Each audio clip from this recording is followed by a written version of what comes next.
Una vez entrando al tema de la programación orientada a objetos, hemos abordado algunos elementos más de Ruby. Dentro de ellos hemos estado interactuando mucho con al menos dos tipos de variables. Entonces, para no ocasionarte alguna laguna acerca de este tema, pues yo creo que es bueno abordarlo. Entonces, por eso que el día de hoy vamos a platicar acerca de las variables y de los diferentes tipos que podemos utilizar dentro de Ruby. Creo que con el que nadie de nosotros tiene algún tipo de inconveniente es con la variable más sencilla, que son las variables locales. En Ruby, este tipo de variables, las más sencillitas, se llaman variables locales. Y estas pues solamente se pueden usar en el mismo lugar donde se definen, o sea, se consideran de un alcance local. Entonces, para ejemplificar esto, simplemente se me ocurre definir un basic method donde a fines de ejemplificar esto voy a intentar imprimir una variable, en este caso va a ser x.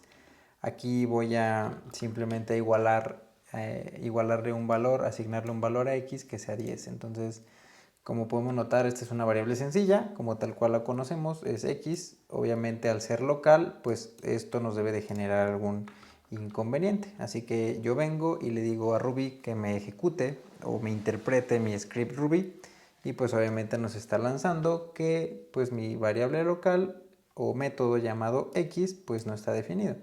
Esto sucede porque, como lo mencionábamos en un inicio, las variables locales solamente se pueden utilizar en el mismo lugar donde éstas se definen, o sea, es de alcance local. Así que si yo voy a utilizar esta variable local, pues simplemente el alcance sería su método donde se define, ¿ok?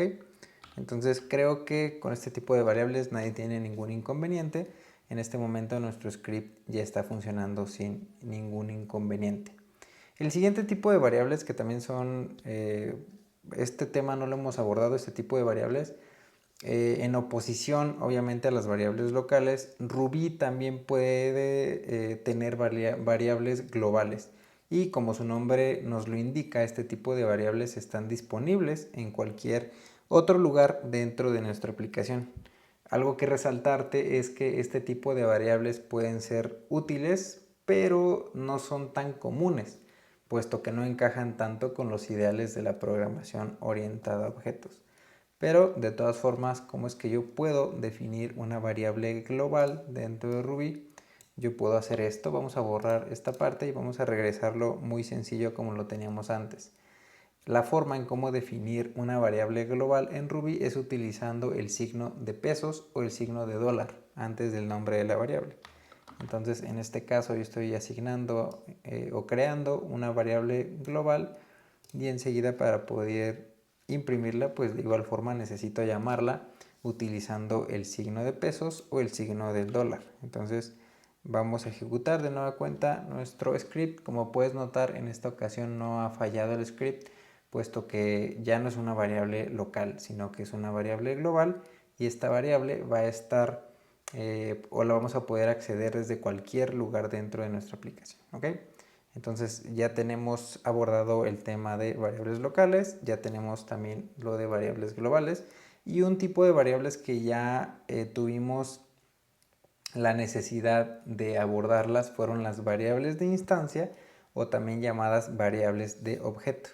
Entonces, cuando las variables locales son específicas del alcance local y las globales tienen un alcance global, las variables de instancia, que también son conocidas como variables de objeto, estas se denominan así puesto que tienen alcance dentro del objeto actual y están 100% asociadas con él.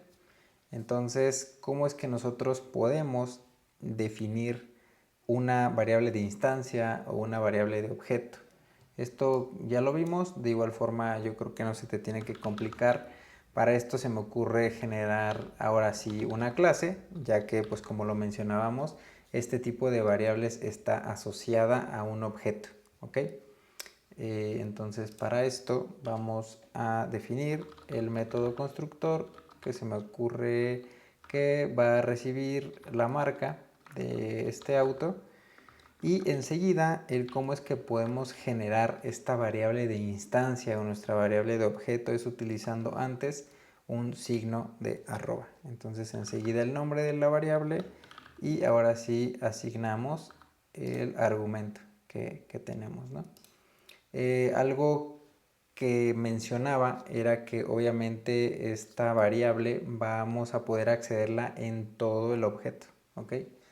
Entonces yo puedo venir y por ejemplo crear nuestro método de encender el auto y yo puedo utilizar sin problema también esta variable, ya que tengo acceso a ella dentro de la clase o dentro de la instancia del objeto. Entonces, por ejemplo, aquí podemos colocar starting, ¿no? Y en este momento, si yo vengo y creo una instancia a esta clase, le vamos a colocar Volkswagen car.new, le pasamos la marca Volkswagen y enseguida le decimos a Volkswagen que se arranque.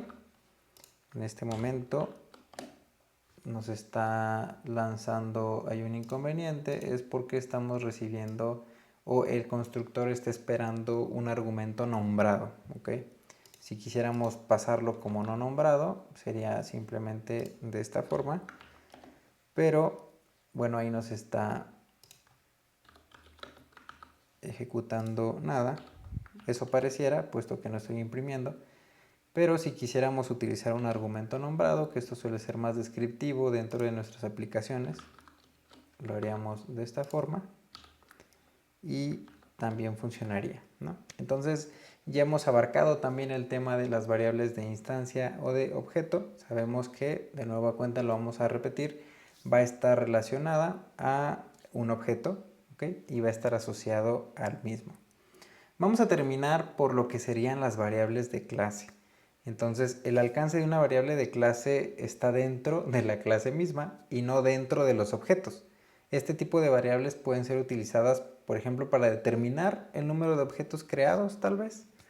Entonces, ¿qué es lo que vamos a hacer ahora con esta clase? El cómo es que podemos definir nuestra variable de clase es, a diferencia de nuestra variable de objeto, que se genera con una arroba, nuestra variable de clase se va a definir con dos arrobas, ¿ok?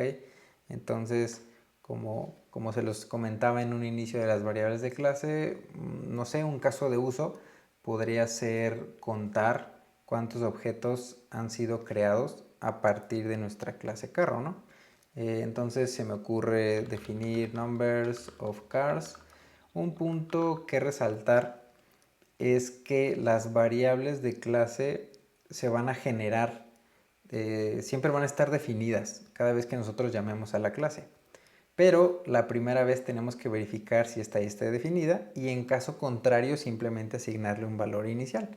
Entonces, para esto vamos a escribir un tanto de código, vamos a preguntarle si esta variable ya está definida. ¿Cuál es nuestra variable? Es numbers of cars, ¿ok?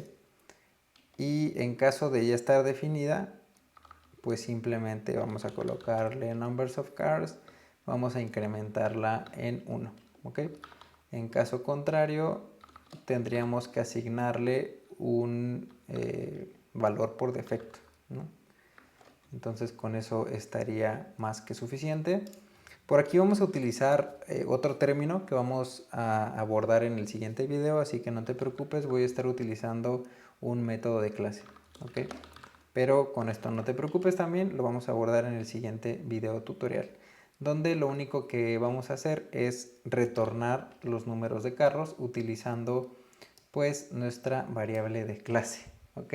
Entonces en este momento tal vez te sientas un tanto confundido de, ok, la variable objeto, la variable de clase, pareciera lo mismo, pero no lo es. Entonces, en este momento tenemos un auto, vamos a crear otro, por ejemplo, se me ocurre uno de la marca Mercedes, que va a ser igual a car.new, vamos a pasarle el brand y sería Mercedes, ok. Aquí igual esto está mal, estamos violando el lineamiento de Ruby, ok, y listo. Si en este momento yo le digo puts, si te das cuenta ahí voy a acceder directamente a la clase y le voy a decir que me explique cuántos objetos se han generado de esta clase. ¿Ok? Entonces ahí voy a guardar, vamos a ejecutar nuestro script y en ese momento nos está lanzando que se han creado dos instancias en base a nuestra clase. ¿Ok? Entonces de esta forma hemos abarcado los diferentes variables dentro de Ruby, retomando de nueva cuenta las variables locales que tienen un alcance local en donde estas fueron definidas, las variables globales que estarán disponibles a lo largo de toda nuestra aplicación en un alcance global, obviamente las variables de instancia de objeto que están 100% relacionadas con el objeto actual o la instancia también, y las variables de clase pues obviamente están relacionadas, como su nombre lo dice, a la clase y no al objeto. Entonces pues hasta aquí este video. En el siguiente video vamos a platicar acerca de esta parte de los métodos de clase.